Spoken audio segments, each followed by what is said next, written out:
sempre os caras procurando um jeitinho... de reais, quase 6% do PIB. Isso é lucro e dividendo. Lucro e dividendo que passa com zero imposto de renda. Zero. E esse número está aumentando. E aumentou com a venda acelerada da Petrobras e a distribuição de dividendos que foi feita no governo Bolsonaro. Encheu essa galera de dinheiro, não tributado, como uma forma de pré-remunerar esse pessoal antes que o comunismo chegasse e transformasse a Petrobras nessa empresa pública e estatal que ela agora está começando, né, a mostrar... Tentar ser. Tá. A gente começamos nessa linha de pensamento... Nem me deixa começar a falar da Eletrobras, hein? Porque se juntar nós para falar da Eletrobras... Então eu vou querer saber, vou perguntar de Eletrobras de propósito daqui a pouco. Mas, pô, assim, esse lance da... Usando de novo como exemplo essa grana que o cara aqui da casa de aposta teria que pagar, no fim das contas, assim, é um fato que quando a gente inventa um imposto novo, quem paga sou eu, não é? Não é, vamos CPMF. Quem paga é classe média para baixo, não é? Não é esse cara que... Não, esse lance de inventar imposto novo é o seguinte, o mundo vai mudando, você vai tendo um monte de atividades e o Estado vai tentando... deveria intervir no sentido de falar assim, olha só, deixa eu organizar esse fluxo de riqueza daqui para cá, de lá para lá, quem que fez, vamos fazer uma justiça fiscal. O que quer dizer justiça fiscal? Você devolver para as pessoas alguma coisa minimamente ali justa em relação ao que essas pessoas contribuíram. E aí você vai criando um imposto de atividade que não tinha de aposta esportiva, ninguém fazia aposta esportiva desse jeito, criou atividade, aí você vai ver, e aí, quanto é que a gente vai cobrar? Quanto é que essa atividade que vai tomar tempo do governo para criar uma regulação, vai criar riscos, vai criar necessidades que o governo vai ter que suprir, porque quando você cria, por exemplo, uma indústria lá, tem que chegar a estrada na indústria, tem que chegar a luz na indústria. E aí o governo fala, vamos ver quanto vocês vão contribuir. Você vai ter essa atividade nova e essa atividade vai contribuir. É óbvio que todo imposto novo é uma coisa que a gente fala, caraca, e agora? O cara meteu mais imposto, mais imposto. Por isso que eu falo assim, não pensa assim. Pensa o seguinte, quanto tem de carga tributária? Tem 1/3. A gente tem no Brasil 32, fica variando, 31, 32, por aí, 31. Isso é o que tem hoje em dia de recursos que a gente gera que voltam para o bolo para ser redistribuído. Então o que a gente tem que discutir é o seguinte, meu irmão, estamos sentados na mesa, chegou a conta. Quem é que vai pagar essa conta?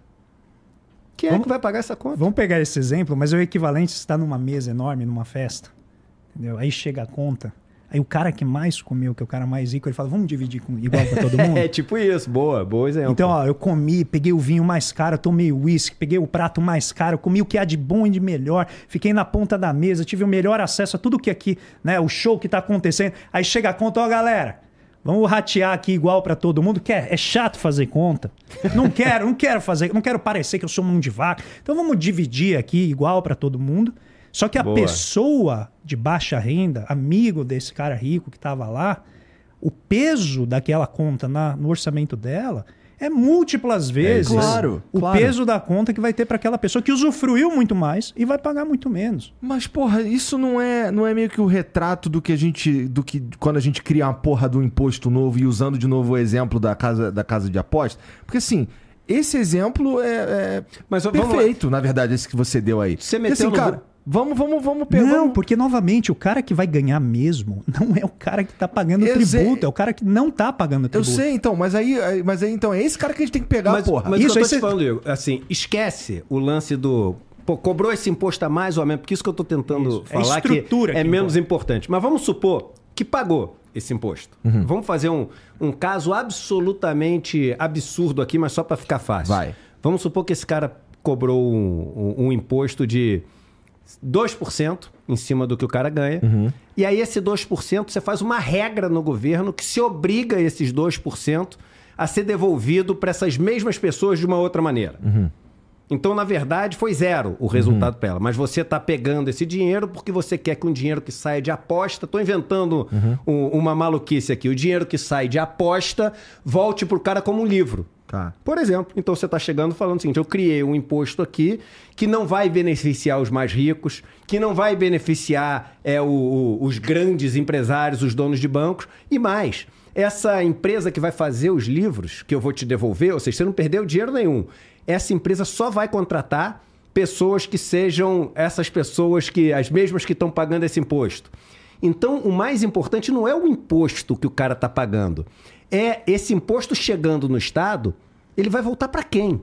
Porque se esse imposto a mais que tu cobrou na aposta voltar para esse cara da aposta como uma garantia de vida melhor, como uma estrada que não vai ter mais buraco na casa dele, como uma possibilidade do filho dele se machucar e quebrar a perna, ele poder engessar e tirar um raio-x, meu irmão, o cara tá tudo bem. Eu concordo. Entendeu? Eu concordo. Eu acho que se a população brasileira visse valor no imposto que paga em retorno para eles, para nós, eu acho que a gente seria uma outra discussão. Mas também não é o caso. Né? Não é. O mais pobre não volta nada para ele.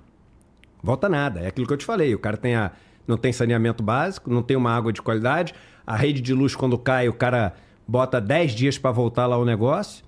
O cara, ele paga o juro gigante para o banco, enquanto o rico recebe um juro gigante do governo. Então, você está perfeito. Para o mais pobre e para a classe média, e para a classe média alta, esse imposto não volta. Agora, para a galera rica, o imposto volta sim, através de juros da dívida e através ainda volta líquido, da infraestrutura. Né? Não é um livro que volta, é grana mesmo. É grana. Não, é porque os super ricos, eles podem construir nos condomínios privados tudo aquilo que o Estado faria para a sociedade inteira. Uhum. Então, eu gosto muito de usar a metáfora do condomínio para a gente refletir a importância de pagar imposto. Eu já fui em podcasts, o pessoal de direita mesmo, ele fala, pô, mas imposto é roubo. Aí eu falei assim, olha, você está no teu condomínio, né? Você está pagando aquilo para poder usufruir do espaço coletivo, ter segurança, ter a piscina, ter o parquinho, tem tudo isso. Agora vamos imaginar que você não usa o parquinho porque você não tem filho.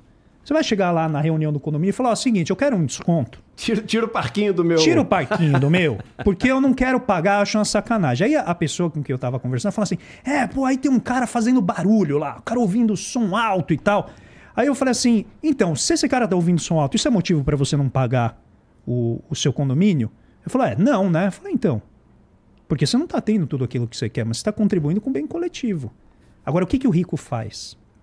Num prédio, imaginar que você tem 10 andares, ele vai comprando todos os apartamentos e vai empurrando todas as outras pessoas para morar apertado nos que sobram. Aí ele monta a academia para ele monta a piscina, ele monta tudo ali, ele fala, quer saber, pessoal, eu não preciso pagar condomínio, porque eu não estou usando o parquinho, eu tenho um parquinho na minha casa. Aí se meu filho eventualmente vai chamar os filhos de vocês para vocês virem aqui, mas só quando a gente puder. Então eu não quero mais contribuir, e aí o que acontece? Os pobres pagam o condomínio para eles usufruírem, só que eles não têm dinheiro, então o que vai acontecendo? Vai degenerando, o capital vai perdendo capacidade, né? A manutenção não é feita. Agora joga isso para a sociedade. Os ricos falam assim, para que eu vou pagar imposto se eu posso ter tudo aqui nesse condomínio, que eu inclusive estou montando com a minha incorporadora e vou vender a preços fantásticos e vou enriquecer em cima disso, e eu vou fazer todo o bem público, ele nem sai dali. Eu vou ter escola, eu vou ter hospital, clínica, eu vou ter tudo aqui. Então eu não preciso pagar imposto para levar esse serviço para as pessoas. E nota que tem um engessamento político que vem aqui, que é o que o Eduardo está apontando. Quando a gente pega um imposto à parte, assim, na marginal, você perde o efeito da estrutura, que é você só está discutindo esse imposto com esse grau, com essa intensidade, porque a gente não está discutindo o imposto que pega o topo. Porque o topo bloqueia esse debate. Bloqueia. E diz assim, eu não quero discutir sobre isso. E aí fica difícil, né? A necessidade de financiamento do Estado está dada. Então ele vai para onde gera mais capacidade de recolhimento. Em 1964, quando é criado o ICM, substituindo o velho imposto sobre venda e tal, você tem o imposto sobre circulação de mercadoria. Só que com o tempo, o que vai acontecendo numa economia subdesenvolvida? O setor de serviço incha, porque a indústria não consegue acompanhar, cresce até os anos 80, depois começa a decair, o setor de serviço vai inchando. Então imagina, você vai deixar de tributar todo um setor que antes não era relevante e passa a ser relevante? Não, você vai tributar por quê? Porque é fácil de tributar. Então a tendência o que é? Eu deslocar e ir incorporando base fiscal para eu poder financiar o aumento dessas demandas sociais que estão vindo na forma de serviços públicos. Uhum. Agora, como é que você convence o topo de que a criança da periferia ter acesso à escola, ter acesso à cultura, ter acesso à saúde, ter acesso aos bens básicos para ela sobreviver, protegem essa pessoa rica de ter uma sociedade em que ela não consegue andar na rua? Esse é o problema. Porque ela prefere contratar, né, um segurança com carro blindado do que melhorar o ambiente em que ela está, né, vivendo. Porque é um jogo de poder. Porque é um jogo de poder. Não, cara, Porque é um nessa jogo de parte a poder. gente tá junto pra caralho. Eu entendo isso daí, eu acho que faz todo sentido. E, porra, é simplesmente injusto o jeito que rola, né? Eu entendo isso daí. Agora, essa discussão aí é o quê? É a pergunta de $1 milhão, né, meu amigo? Como é que a gente faz pra esses caras... Como é que a gente convence esses caras? Como é que a gente convence quem tem que legislar a caminhar pra esse destino? Caralho, eu sou que nem tu, cara. Eu acho que não vai rolar não, irmão. E às vezes as pessoas me fazem essa pergunta e acham que tem uma resposta mágica, né? Porque não tem, porque Não são tem. eles que mandam no fim das contas. E você Não quer é? ver Mas como eu vou te não tem explicar por que resposta eu sou mágica? otimista daqui a Tá pouco. bom. Já que vocês É estão ótimo, todos pessimistas. é ótimo para poder balancear, cara. Aí eu sou da teoria, e já falei isso algumas vezes, que só tem um jeito, cara. É você, primeiro, informar as pessoas e criar massa crítica, e a partir do momento que você cria essa massa crítica, conflito. Que isso, cara? Conflito quer dizer embate. Tá bom. Conflito quer dizer pressão. Porque esses caras, eles vão... Meu irmão, a gente fala... Olha que engraçado. A gente fala conflito. O pessoal ganha Porra, arma. meu irmão, o que é a vida de quem é mais pobre do Brasil se não é conflito todo dia? Essencialmente isso. Se não é o cara sair de casa e, pô, não saber se vai voltar. Se é o cara saber que dependendo do boné, se ele botar pra frente ou pra trás, o cara vai ser parado, meu irmão, sem perguntar nada. O cara já tocando terror nele. É engraçado que a gente, eu sei da tua história, meu irmão, e tua história é linda, mas a gente vive hoje em dia numa situação que é uma situação, usar a palavra que tá ultra batida, uma privilegiada. Então, quando a gente fala de conflito... Cara, é o rei do chavão, mindset privilegiado. Daqui a pouco ele fala de propósito. Tô brincando, Isso aí, boa. Mas, meu irmão, Ele vai falar. a gente, quando fala de conflito, a galera já fala assim, não, conflito, como assim conflito? Pô, temos que buscar uma outra solução, uma solução pacífica, uma solução de diálogo, uma solução de conversa. Eu falo, lógico que tu quer essa solução de conversa. Tu não quer abrir mão do que você tem, tu quer empurrar o problema com a barriga, e você tem medo do conflito, porque o conflito não bate tua porta todo dia.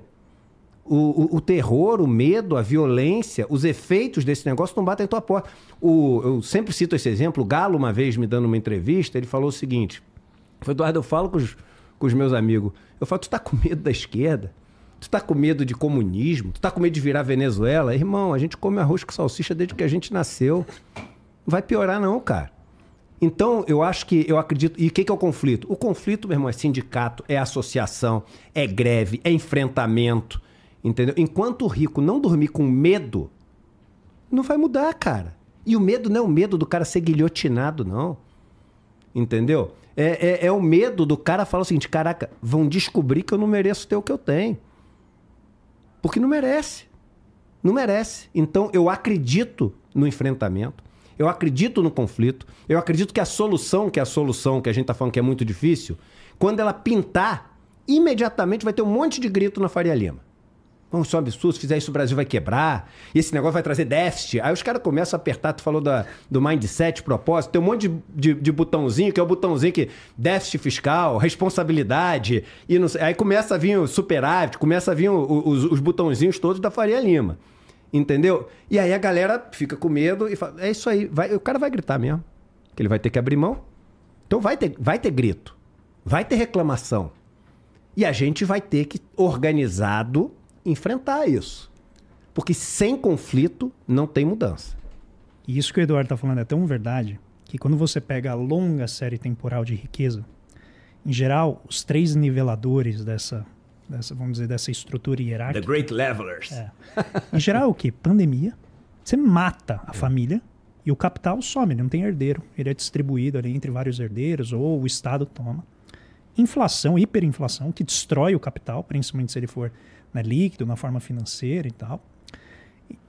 Guerra. É isso aí. Então, a guerra destrói capital, destrói casa, né? Pra quem quiser ver um exemplo disso, leia o livro... agora me fugiu o nome, mas não era o Tipping Point. Daqui a pouco eu vou lembrar. É David and Goliath. Davi e Golias, do Malcolm Gladwell. E ele vai contar a vida das pessoas em Londres durante a Segunda Guerra.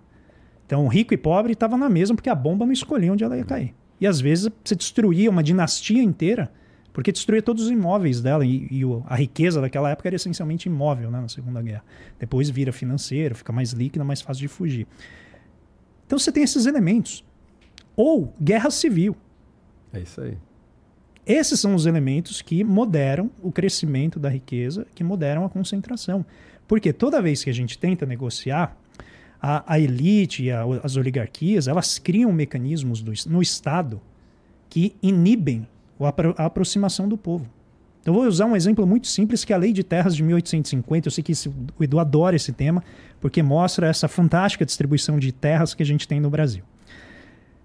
O Congresso da época, isso está disponível, você entra lá nos anais do Congresso Nacional, tem tudo isso lá. Tem as reuniões que os deputados faziam. E qual era o problema? Você tinha um monte de terra do Estado, e essas terras elas estavam ali entremeando as propriedades individuais. Os deputados, então, votam uma nova lei que impede que os colonos ou os imigrantes europeus que estão chegando tenham acesso à terra. E eles falam assim, de maneira textual, se a gente não fizer isso, e a ideia era unir as terras, né? Então estender as faixas de terra para que elas ficassem cerca com cerca, para não abrir nenhuma possibilidade de distribuir essas terras para as pessoas que estavam chegando. E eles dizem, se a gente não fizer isso, quem vai trabalhar para a gente? É isso aí. Se o colono chegar e tiver terra, ninguém vai querer trabalhar para a gente. Não podemos permitir isso. Vamos ter que aprender a plantar, irmão. É. E eles falam, o nosso modo de vida está ameaçado. Então o resultado qual que é? Você concentra a terra na mão de pouquíssimas famílias mundo, né, Brasil afora, e esse negócio ele se perpetua porque riqueza chama riqueza. Então a riqueza fundiária, depois ela vira riqueza financeira. Depois que ela vira riqueza financeira, ela vai virar poder econômico político para proteger a rapidez de acumulação dessa riqueza financeira. Então a gente que trabalha com finanças sabe que quando você chega no banco com R$1 milhão na conta, você é tratado diferente de quando você chega lá com seus parcos R$2.000. Então, você tem gerentes diferentes, você tem andares diferentes para te tratar. E sabe o que acontece quando você sobe a escada? Você tem tarifas. Que tarifas? Você não paga tarifa nenhuma. Não tem tarifa. Sabe por quê? Porque com a soma de dinheiro você se torna um investidor qualificado. E eu vou te colocar, então, nos ativos que rendem mais e pagam menos imposto de renda. E aí você é tratado diferente, a tua riqueza ela vai crescendo. E quem está lá embaixo, entrando na categoria, né, subprime, vai bancando a tua tarifa que tu não paga. paga. Vai bancando a tua tarifa, porque esse pessoal paga muito. Mas se você tem dinheiro, você não paga nada. Então nota que você tem um esquema, o desenho dele é feito para a riqueza sempre acumular. Então não tem, é difícil você negociar isso na conversa. Vem na força do voto, vem na força da representação na Câmara e vem também por um mecanismo mais amplo, que é a mudança internacional de pensamento. A gente não estaria tendo uma conversa dessa extensão sobre esse tema 15 anos atrás. Não teríamos essa conversa. Isso é fruto dos anos 2010, que viu um avanço tremendo na divulgação desses dados de concentração de riqueza. Riqueza. E com isso você começou a mudar a percepção social em vários países, inclusive aqui no Brasil.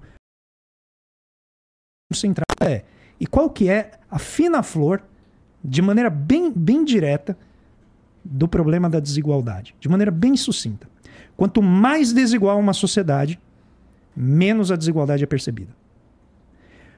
Um sueco percebe a desigualdade de renda e riqueza muito mais do que um brasileiro percebe a desigualdade de renda e riqueza. Porque você nem vê o rico num país que é muito desigual. Você não sabe nem o que significa isso. O sueco, ele vê o rico. Ele tem dados abertos para isso, ele consegue ver. Você pega aqui Brasil, México, Argentina, Chile, países com desigualdade tremenda. Você não tem nem a conversa nem começa. Tamanho é o grau de concentração de poder dessas pessoas. Só que essas mudanças que vão ocorrendo no cenário internacional começam a fertilizar o debate interno. Isso vem por meio de acadêmico, por meio de pessoas que não dependem do mercado financeiro para ter a sua renda, que sou eu, que sou servidor público federal, professor de universidade federal. Isso acontece por meio de pessoas que começam estudando Bolsa Família, que falam, olha, isso aí não ameaça demais, você está dando ali um resíduo. Bolsa Família levava 0,5% do PIB. Todo o transtorno causou porque você triplicou isso para 1,5% do PIB. Para dezenas de milhões de pessoas. Dezenas, a gente está falando quase 1/3 da população que recebe isso. 1,5% do PIB, tá, Igor? 1,5% do PIB. Este ano, a gente vai dar 7% do PIB na forma de juros da dívida. 7% do PIB. Com uma diferença básica e importantíssima de todo mundo que está nos assistindo entender. 100% do dinheiro que as pessoas recebem de Bolsa Família, obviamente, tirando os bolsonaristas que têm esquema rico para poder receber a filha, o cachorro, o papagaio, todo mundo recebe auxílio emergencial. A galera que recebe certinho o negócio, porque precisa. 100% volta para o mercado. 100% volta para o mercado. Porque o cara ganha, ele gasta. Esse cara não poupa. O dinheiro da dívida, que o cara grandão ganha, ele ganha e não gasta. Então a gente tem uma coisa chamada multiplicador econômico. O multiplicador econômico do Bolsa Família, ele é quase 2.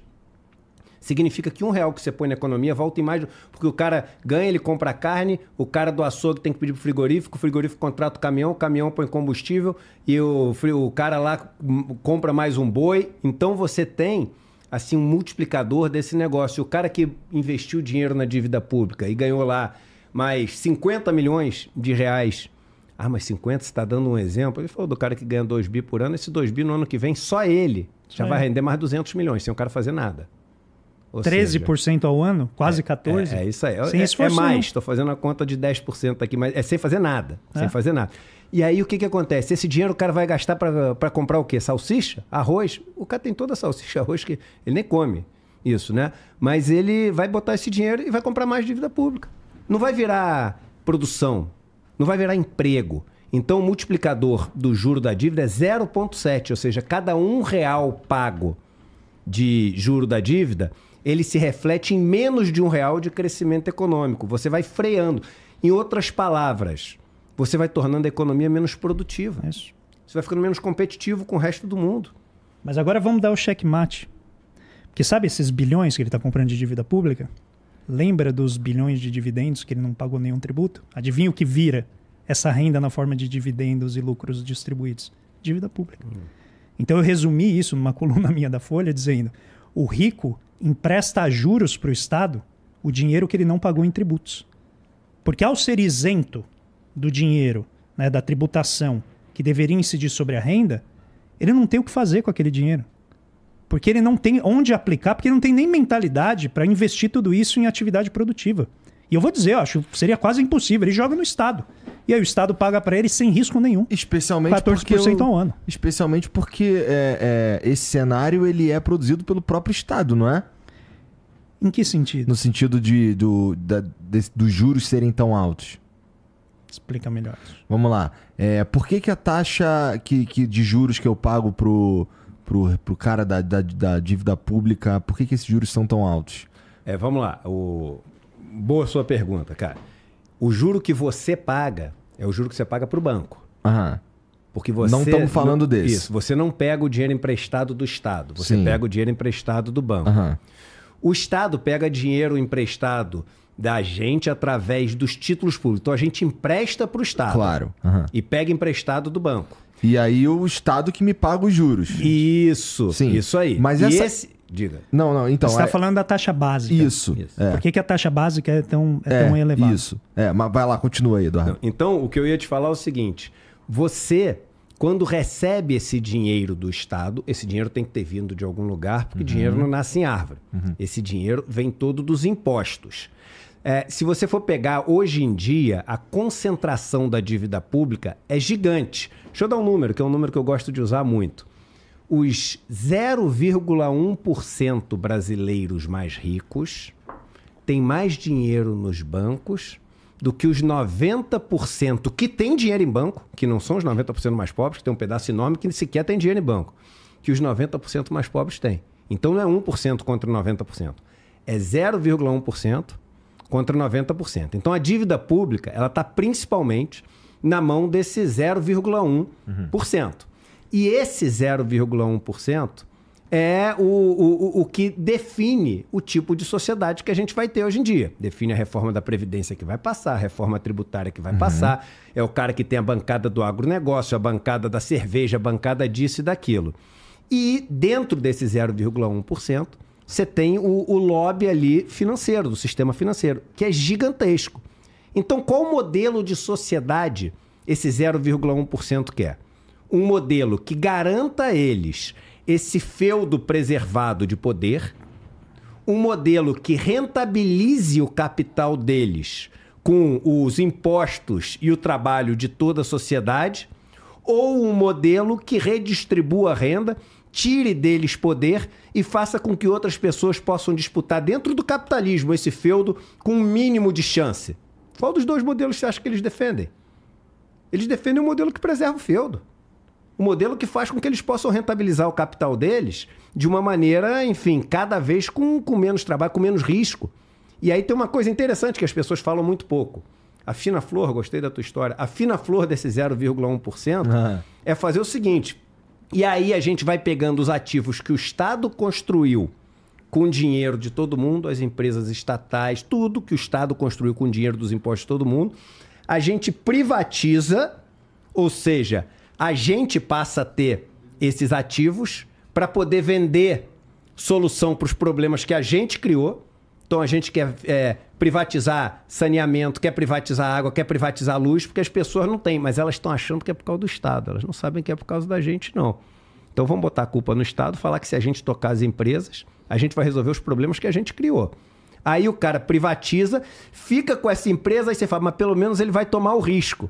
O que acontece quando tem apagão? Quem é que vai lá ajudar? O que acontece quando o banco está para quebrar? Quem é que vai lá ajudar? O que acontece quando essas empresas de infraestrutura, financeiras e etc., que são privatizadas, elas chegam ali no limite de quebrar? Aí o cara chega e fala assim, Estado, ou tu me ajuda, ou são milhões de pequenos consumidores, investidores que vão ser prejudicados. Milhares de empregos. Então o Estado vira uma resseguradora. Uma resseguradora é a seguradora das seguradoras. Quando a seguradora quebra, a resseguradora salva. Então o Estado, ele não quer que não tenha Estado, porque ele quer que o Estado, com a sua capacidade de arrecadar, porque o lastro do Estado é a capacidade dele de arrecadar, fique lá para ressegurar, ou seja, para proteger o negócio dele no caso do negócio dele dar errado. Então nem o risco ele toma no sistema quando ele chega na fina flor do sistema. E vamos pensar que o Estado, nessa visão, que é uma seguradora com o exército, essencialmente é isso. Boa. Ele é um pique no pega-pega. Pega-pega é risco, né? Então você vai correr, pode alguém te pegar, você tem que fugir e tal.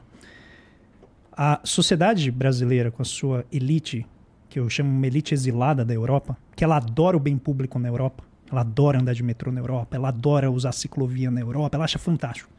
E ela volta pra cá e fala, pô, por que aqui não é igual? Porque você não paga seu imposto para ter algo igual, né? Você foge dele, mas em essência, voltando aqui... Tu tá recebendo tua ciclovia em dinheiro no juro da dívida. Isso ficou claro. Existe um arranjo, que é uma convenção, que é o seguinte, eu preciso de um Estado que reduza o risco que eu vou correr toda vez que eu estender demais minha asinha.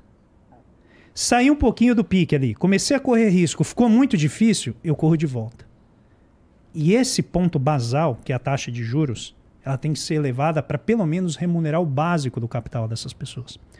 Eu fiz recentemente um estudo, tem uma coisa de uns 3, 4 anos, em que eu pegava a renda dos 10% mais ricos e comparava com quanto a gente investiu. Porque quem investe no país, em geral, são os 10% mais ricos. E quando você compara isso com vários países, você vai lá no leste asiático, Coreia, investe 120%, 102% da renda dos 10% mais ricos. Ou seja, os seus ricos correm risco. Eles investem com o apoio do Estado e tal, mas eles criam novos produtos, investem em ciência e tecnologia e tal. O Brasil eu gosto desse cara. Então, sabe quanto que é no Brasil? Quanto que a nossa elite investe da renda dela? Algo em torno de 30%. 30%. É isso aí. Ela não corre risco. No capitalismo ideal, que não é o sistema que eu defendo hoje em dia, mas é o sistema que eu sei que você defende, no capitalismo ideal, você tem que, pelo menos, fazer com que o rico ele assuma o risco, que ele tome risco. Não, eu concordo. Que ele seja um empreendedor. Eu acho que o cara que ele tá sentado em cima dessa grana dessa montanha de grana que só cresce, é que assim, eu sei que é uma visão um pouco mais humanista da coisa, porque assim, eu acho que esse cara... Não fica com vergonha de falar que é visão humanista, não. Eu desculpa te chamar a atenção, porque hoje em dia as pessoas têm vergonha de falar quando elas estão preocupadas com as pessoas. Eu só não tenho certeza se é o melhor termo. Mas acho que esse é um ponto bom, dado a publicação do seu fantástico livro, A Intenção Primeira. O que seria alternativo ao humanista no que você tá falando? Meu irmão, eu acho que... Pois é. Eu acho que de fato é a melhor palavra mesmo. Então, assim, o cara que... O bilionário que tá montado nessa grana aí e ele não tá pensando em como melhorar a experiência humana na Terra, porra, esse maluco é um merda. Boa! Entendeu? Mas assim, Levantar aqui. É porque pra mim, cara, ó, eu... Eco e eco. Aí, ó, você acabou de falar isso aqui, ó. Todo mundo junto. Mas Sem hierarquia. Mas é maluco, porque assim, às vezes eu me acho meio burro por pensar assim, de coração, pô, porque assim, pensando, assim, claro, numa escala muito menor do que essa que vocês estão falando aí, mas pô, a verdade é que eu podia estar milionário hoje, multimilionário, mas eu sou burro, eu quero fazer uns bagulho muito foda no mundo, entendeu? Então eu não boto dinheiro no meu bolso. Mas aí vem o... É claro que a gente tá falando de outra escala, tá? A primeira coisa que vem na tua cabeça é o seguinte... O meu sucesso é medido por quanto eu ganho de dinheiro. E aí você fala, eu sou um merda porque não tô ficando milionário. Uhum. Irmão, eu vim pra cá, você sabe o que eu vim pensando? Porque, pô, foi longe pra eu vir pra cá. A gente mora cada um do outro lado da cidade, entendeu? O André mora num triângulo, a gente mora num triângulo aqui. Irmão, o presidente da República veio aqui te dar entrevista. Candidato a presidente da República, uma maior liderança hoje em dia, gosta ou não gosta do planeta, veio aqui te dar. Vários ministros vieram conversar contigo, a turma toda veio bater um papo contigo. Como assim? Eu sou um merda porque eu não ganho os milhões, porque eu tô querendo fazer uma diferença no mundo. O merda é o cara que tem um monte de bilhão e não goza do nosso respeito, não goza da nossa admiração. Mas, Edu, eu acho que você tem toda a razão. Eu acho que você tem toda a razão. Quando esse pensamento na minha cabeça, quando ele vem na minha cabeça assim, cara, porra, tu podia estar, porra, milionário, tu é burro, cara. E, porra, na hora... E assim, eu já falei com a galera, com a nossa galera aqui, cara... Igor, desculpa, deixa eu só fazer um parênteses antes de você continuar. Quem pensa isso, repito, nunca viu um milionário. Eles não são caracterizados pela imensa inteligência. Eles não são necessariamente pessoas inteligentes. Eles estão apenas bem posicionados e muitas vezes não tem nada a ver com a escolha dele. Ele herdou a empresa do pai, ele estava num momento com os amigos certos que estavam entrando numa oportunidade, ganhou dinheiro. Ou seja, associar dinheiro à inteligência revela aquilo que é a máxima da desigualdade. Você não conhece uma pessoa rica, porque a pessoa rica não é, né, o ápice ou a representação da inteligência. Então, e aí, sempre que eu penso isso, eu falo assim, não, cara, é isso mesmo. Eu vim aqui e o meu trabalho, ele... O que eu quero fazer não é ficar rico. Eu não quero ficar rico. Eu quero que coisas fodas se depender de mim pra uma coisa foda virar o mundo, então ela vai virar o mundo.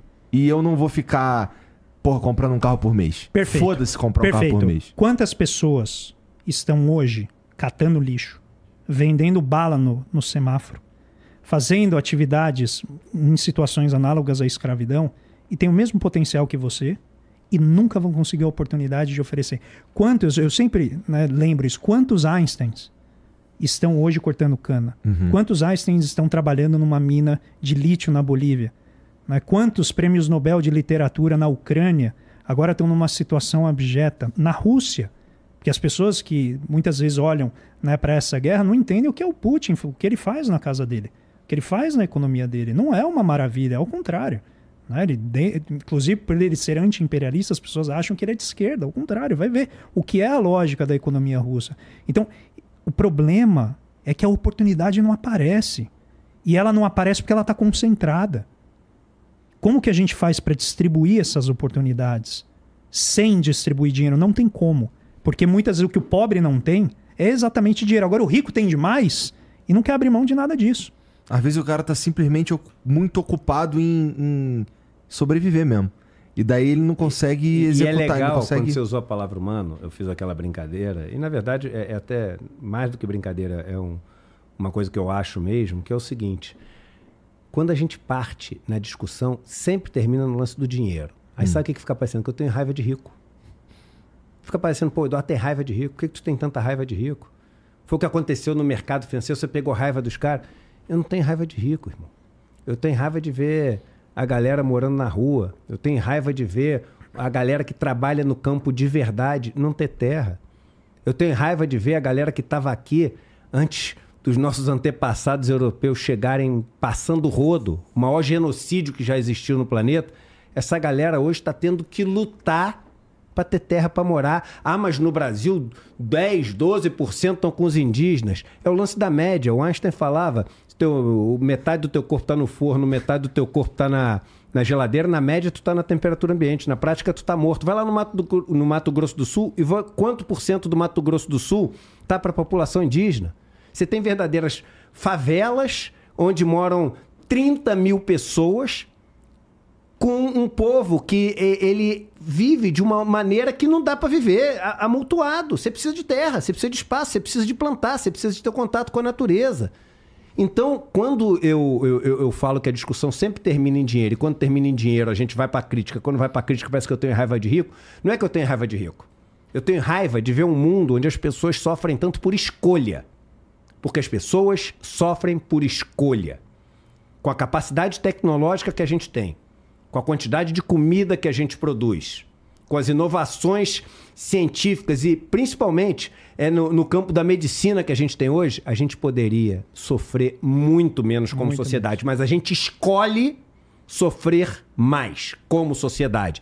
Ah, mas eu não escolho. Eu estou falando de escolha como sociedade. A gente escolhe sofrer mais porque esse modelo é um modelo que traz mais sofrimento por escolha. Então a minha raiva é dessa escolha pelo sofrimento, não é de rico.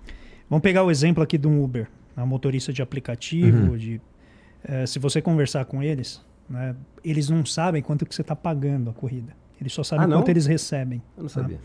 Bom, pelo menos os que eu conversei me falaram que eles não têm ideia.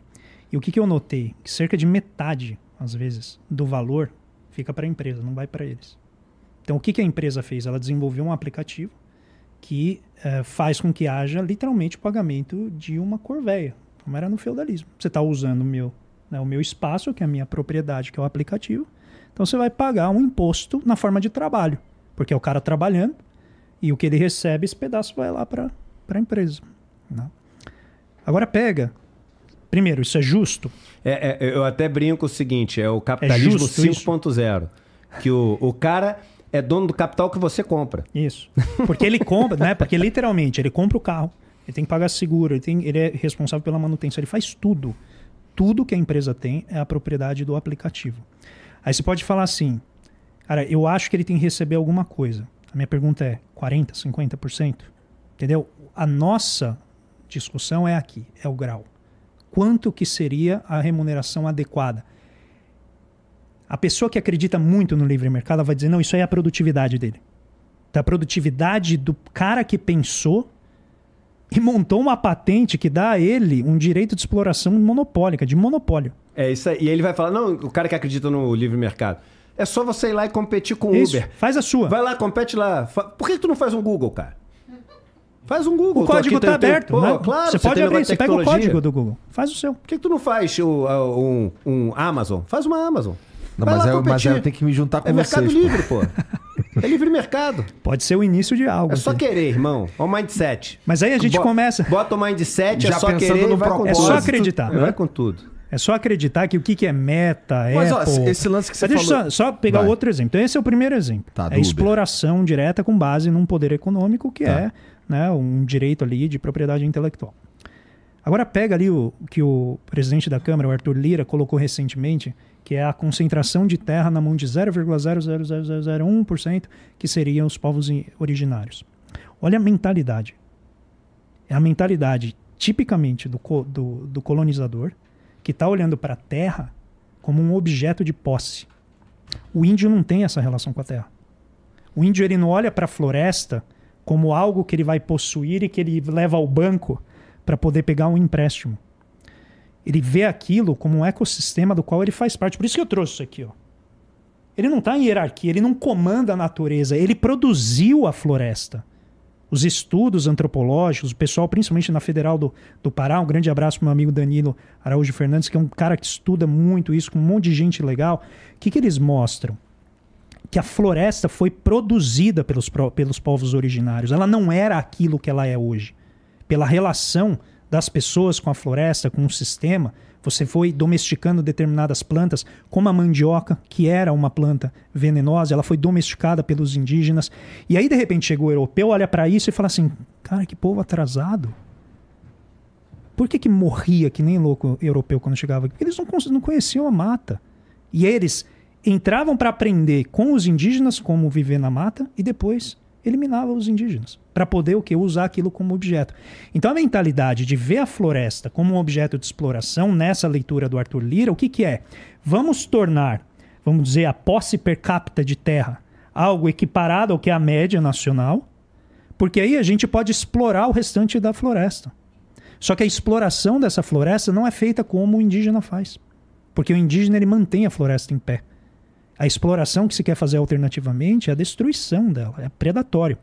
Então os dados mostram o quê? Que na transição da mata com outros biomas, né, o cerrado, outras formas de vegetação, é onde você tem a maior proliferação do quê? Das doenças. Por isso que a Amazônia é um potão de vírus, mas ela não é um potão de vírus essencialmente, é porque o homem chegou lá. Porque tem vírus no mundo inteiro que pode matar a população inteira do planeta. Só que ele nunca vai chegar na gente porque a gente não vai afetar o ambiente dele. E a proposta que se faz aqui, que é o que está infelizmente representado na Câmara, é depredar a floresta amazônica. E sabe o que vai acontecer? Vão vir novas pandemias. Isso estou falando já dos epidemiólogos falando durante a pandemia que já vem novas pela frente, porque a sanha por destruir o meio ambiente de maneira predatória para conseguir um lucro muito concentrado é muito grande. Então, nas cidades em que o agronegócio é mais forte, os dados não deixam mentir. A desigualdade é bem maior. Então, todo mundo lá está tentando subir a escada da riqueza, mas muito poucos conseguem chegar nesse lugar. E quem que vai pagar isso? Vai ser exatamente a floresta e os povos indígenas. E aí eu te pergunto, é justo? Porque é outra forma de enxergar a economia. Não é uma forma de concentração, é uma forma de contribuição, uma forma de compartilhamento. Todo mundo, né, os estudos antropológicos mostram isso. Quando você chega para viver com os indígenas, eles têm regras diferentes, formas diferentes de organizar a maneira como eles se sustentam. Aí você vai lá e fala, vou garimpar ouro. Mas para garimpar ouro, eu tenho que usar um determinado produto químico que aumenta a minha produtividade. E aí você mata populações inteiras. É justo? Aí você vai falar, pô, eu vou tributar esse cara. Pô, mas ele conquistou pela força dele. Às vezes fica doente, tem um monte de problema. Olha o que ele está fazendo com todo o ecossistema. Então, produzir um ecossistema em que todo mundo pode ter acesso não é algo que vai vir da mão dos ricos.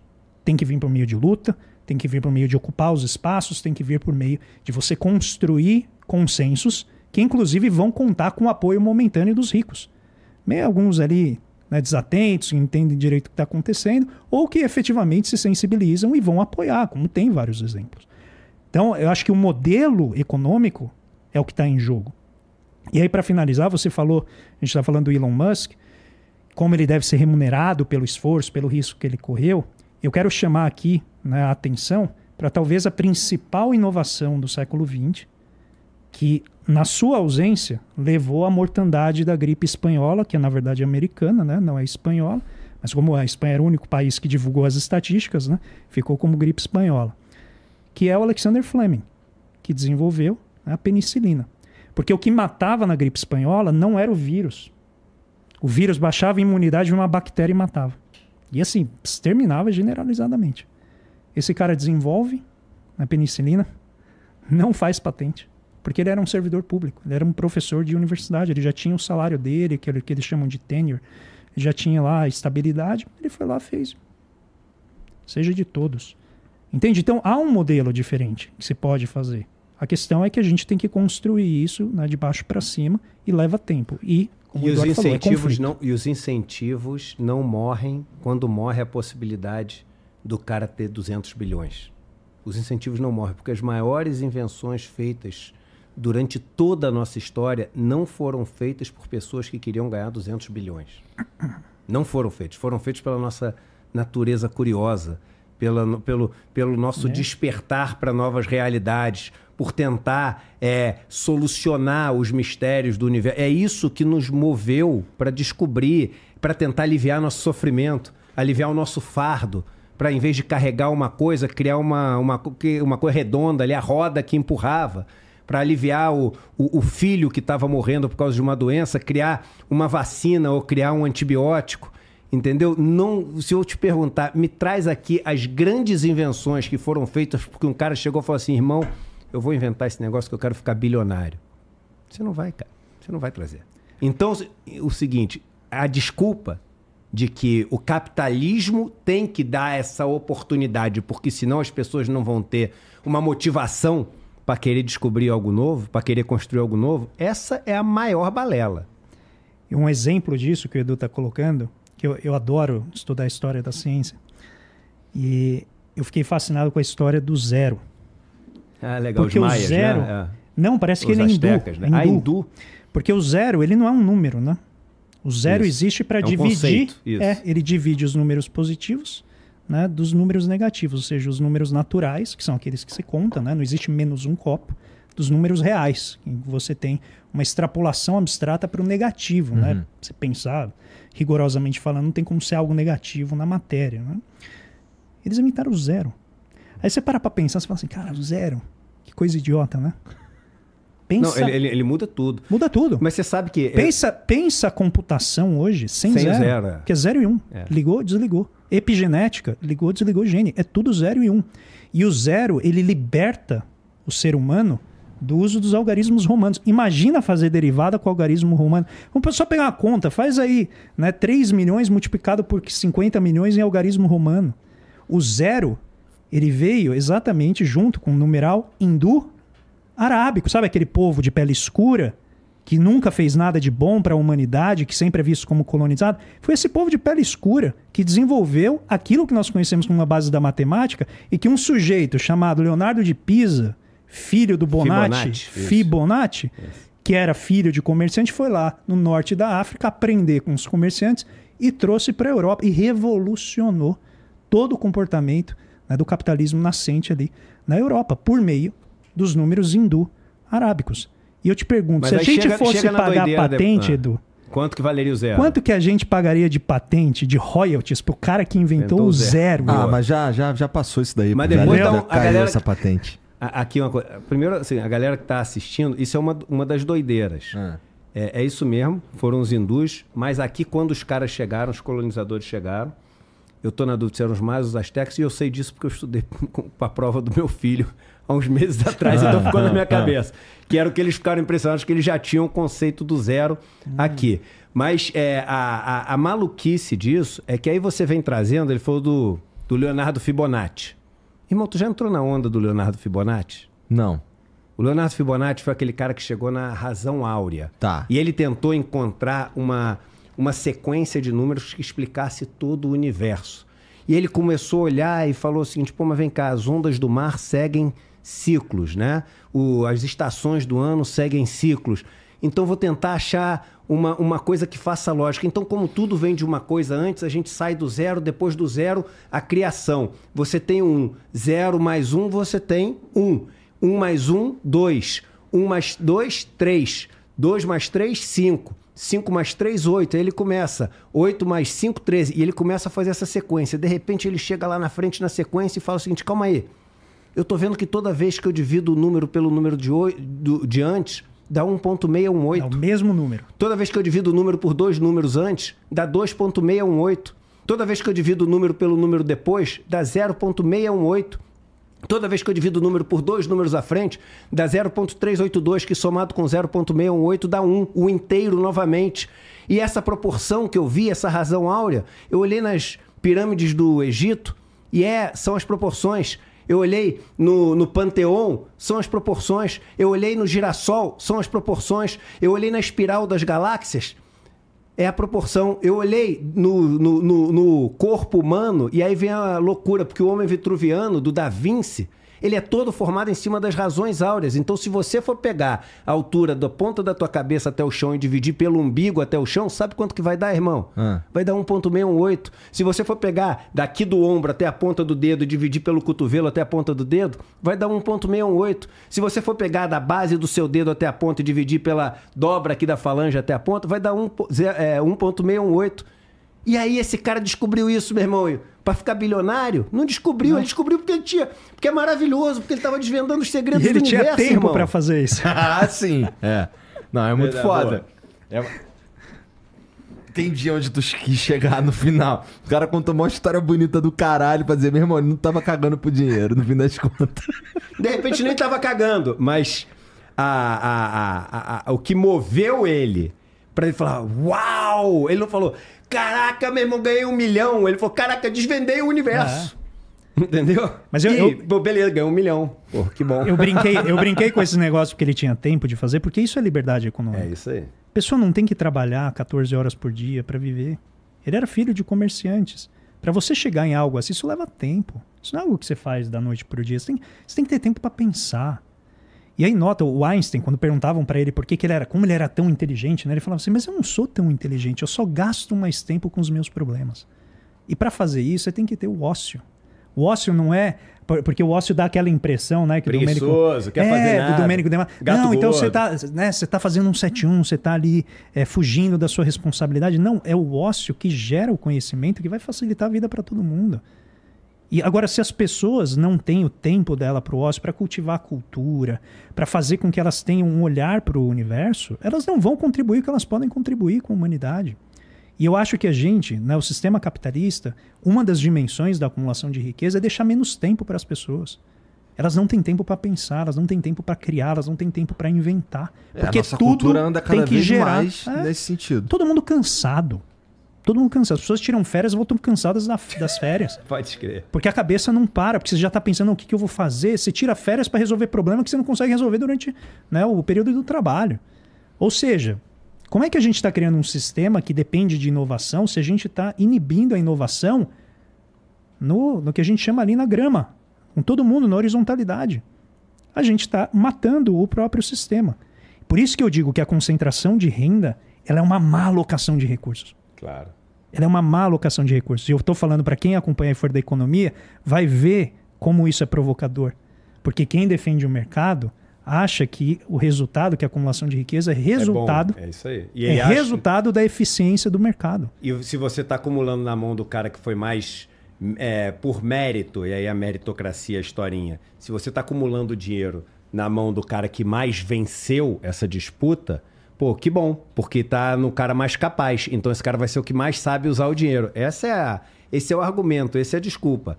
Primeiro que o cara não tá lá por mérito, que é a discussão que a gente tá tendo aqui há um tempão. Segundo que quando ele pega esse dinheiro, ele não investe para dobrar o risco que ele teve lá atrás se ele tá lá por mérito. Ele pega para defender o feudo dele e criar muro para ninguém entrar. Então, pelo contrário, a história, o ciclo de todos os grandes monopólios é o cara começar ganhando um monte de produtividade, depois o cara mergulhar num declínio de produtividade, porque ele não precisa mais ter toda aquela produtividade. Ele não precisa assumir o mesmo risco. Ele já está com o campo dele defendido, por que ele vai ficar assumindo o risco de bobeira? Então, não é um modelo eficiente. Não é. E aí tem dados, novamente, mostrando para países ricos que quando você tributa a riqueza, adivinha o que acontece? Mais crescimento econômico. Porque você reduz a distorção do sistema de acumular muita riqueza na mão de quem virou conservador. Se o sistema depende de risco, e o risco vai ser corrido, a questão é se vai ser, né, o rico no setor privado ou se vai ser o Estado correndo esse risco ou se vão ser os dois juntos. Mas nós não teríamos pré-sal se a gente dependesse do setor privado.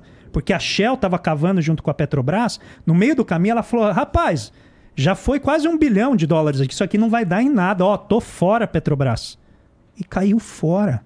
E a Petrobras falou, não, eu tenho aqui confiança nisso, eu vou correr esse risco, que o risco ele é tão grande, ele foge de escala que ele vira incerteza, ele é incalculável. Porque imagina, podia perfurar lá 7.000 metros e não ter nada. Tem um saco de ar lá embaixo. E de repente, chegou lá, tinha o quê? Bilhões e bilhões de barris de petróleo. A Petrobras continuou. Por quê? Porque ela tinha escala, tinha o Estado atrás dela. Aí a Shell chegou e falou, vende pra mim? Falou, posso pegar uma parte desse campo agora? Faz aí uma concessão. E eu pego uma parte. Agora que você já fez a parte difícil, eu vou lá e faço. Todos, e é isso que a gente está falando. Essa é a parte difícil da história, é fazer pesquisa. É você chegar na teoria da relatividade. É você chegar no entendimento básico do que é um semicondutor, que é o chip. Essa é a parte que você... É 0 ou 1, dá certo ou dá errado. É isso aí. Se der errado, todo aquele dinheiro foi desperdiçado. Se der certo, você revoluciona a vida. E é isso que a gente agora está vendo no mundo afora. É como que você pega esse elemento que comanda tudo aqui do que a gente está falando, tem semicondutor, tem chip. E deixa eu pegar só uma deixa aqui. E por que o Estado investe nisso, irmão? Porque o Estado não existe assim. E o Estado andando de camisa verde, o Estado é uma invenção, é uma ficção que a gente criou, que é a coletividade. Como uma coisa é muito risco, a gente fala... Cara, se esse negócio que pode transformar a vida de todo mundo, encontrar petróleo lá embaixo, descobrir a internet, colocar um satélite, descobrir uma vacina. Se isso pode mudar a vida de todo mundo, pô, vamos todo mundo fazer isso acontecer? É muito risco, mas se acontecer, melhora a vida de todo mundo. Como é muito risco que ninguém vai fazer sozinho, mas todo mundo quer se der certo, pô, a melhor maneira da gente fazer é todo mundo ratear esse negócio. Aí tu faz pelo Estado, que é todo mundo fazendo. Não é o Estado fazendo, porque Estado não existe, é uma ficção na nossa cabeça.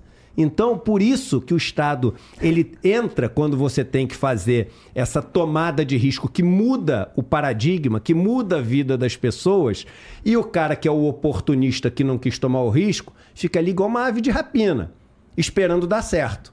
Quando deu certo, ele fala assim, ih, agora eu vou pegar pra mim. Eu também quero participar disso aí, ó. Porra, tu E não aí tá... você fez uma cara quando ele falou que o Estado é uma ficção. Não, meu problema não é o Estado ser uma ficção, não. Meu problema é... Que Estado é esse que tá falando aí, irmão? Qual? Porque, sei lá, o Estado brasileiro, ele é meio merda, na verdade. Não fala. Então vamos lá. Sabe esse grande setor que diz que carrega o Brasil nas costas? Que o agro é pop, o agro é tech, o agro é tudo? Você sabe o que é o agro? O agro é lobby. É isso que é o agro. Porque o agro teve Embrapa. A Embrapa, a empresa brasileira que está fazendo pesquisa agropecuária, que lá desde os anos 50 faz o quê? A parte difícil da história. Não, eu nem tô... Não, eu vou chegar. Eu vou te dar exemplos. Tá. A Embrapa faz o agro ser o que é. O agro é o que é porque ele representa 7% do PIB e paga 2% da arrecadação total. O agro é o que é porque ele representa 7% do PIB, mas tem quase metade do crédito direcionado, que é com juro menor, que vai para ele. E quando ele não quer mais usar o Estado, ele cria letras financeiras que não pagam imposto de renda para atrair receita, que é a LCA e CRA. Esse é o agro que depende do Estado. Esse é o Estado brasileiro, que você está dizendo que, né, você está cético quanto a ele devolver, e é o que o Eduardo falou, devolve para quem? Devolve como? Agora, não tem soja no Centro-Oeste, não tem soja em Lucas do Rio Verde, em Sinop, em Sorriso, sem o Estado brasileiro. Porque a parte difícil quem fez foi a universidade pública, com centros de pesquisa. Não tem Petrobras, né, sem Estado. Porque a Petrobras, as pessoas acham que ela é uma produtora de petróleo. Não tem Itaipu sem Estado, irmão. A Eletrobras, que a gente gosta de falar, agora vai pro setor privado, na mão do BlackRock, do 3G, e nossa, vai ter energia barata para todo mundo. A gente continua com a energia mais cara dentre os países que não estão sofrendo diretamente com a guerra. A gente tem a energia mais cara. E vem sendo dessa maneira. O que é a Eletrobras? O pessoal acha que produz energia. Sabe o que ela é? Recurso hídrico. Ela controla a água. E a água é o bem escasso e que é fundamental, compõe grande parte daquilo que a gente é fisicamente.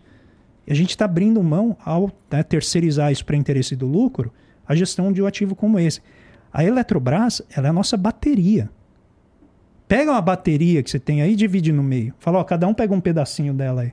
Não vai dar certo.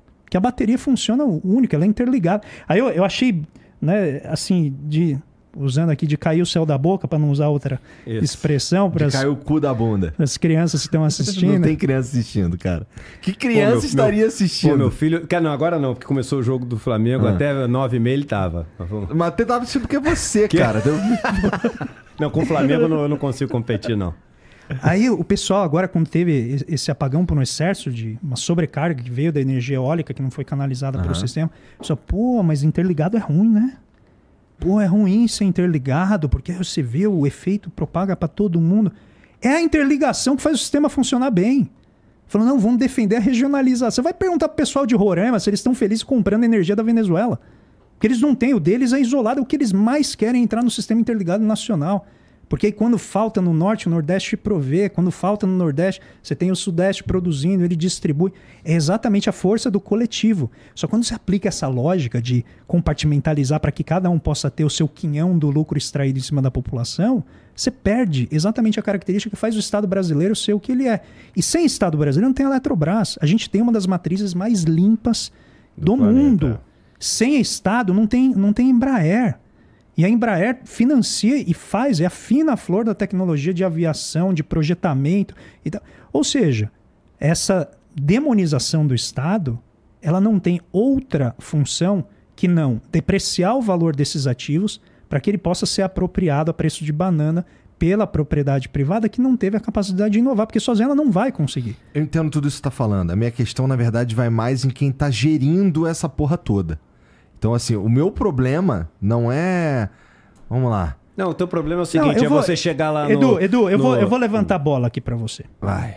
Teu problema é como o Estado é gerido, certo? É. Então o Estado é gerido mal, concentra dinheiro no topo. Vagabundo rouba. Né? Tem a casta do Isso. judiciário que ganha muito menos do que os funcionários públicos, o dinheiro não volta e assim por diante. É.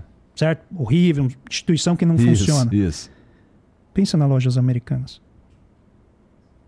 Pensa como organização. As lojas americanas, a diretoria chegou a ganhar 600 vezes o salário médio dos trabalhadores. 600 vezes. Te pergunto, ela funciona?